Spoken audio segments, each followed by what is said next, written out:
Did you take that picture? No. All right, this is a demo for doing the RGB split glitch. I have a picture on my desktop. I'm going to open it in Photoshop.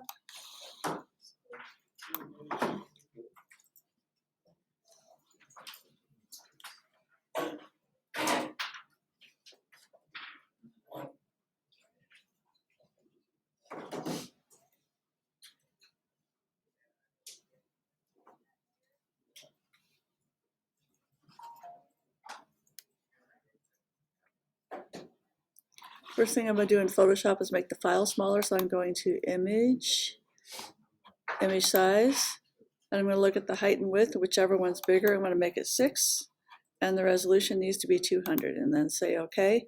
I can use Command plus to zoom back in if I want to, see it a little bit bigger. Now I'm going to go to Image, Adjustments, Black and White. It's not actually taking the color out of these pictures, it's just going to look black and white temporarily.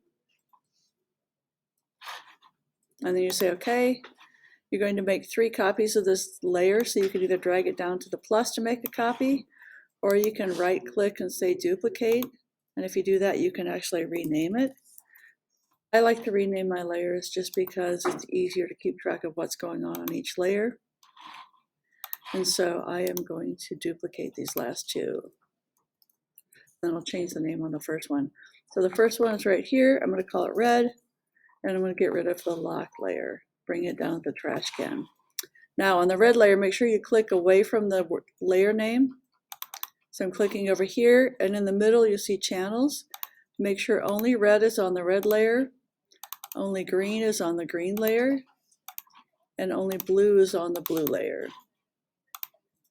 You can do more than 3 layers if you want to. Now it still looks black and white. I'm going to go to the Move tool, which is the crisscross on the upper left, and then start separating these pictures, and you can start to see how the colors separate. Now, in order to grab the colors behind it, I have to grab away from the layer I just moved.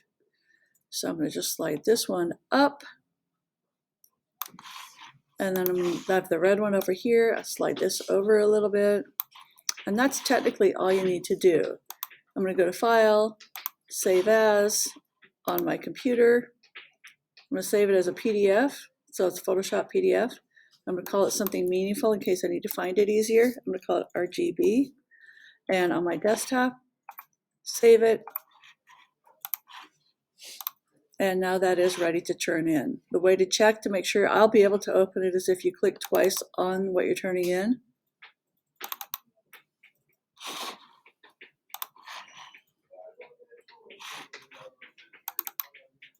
And that opens okay. So that is ready to turn in. And that's all there is to it.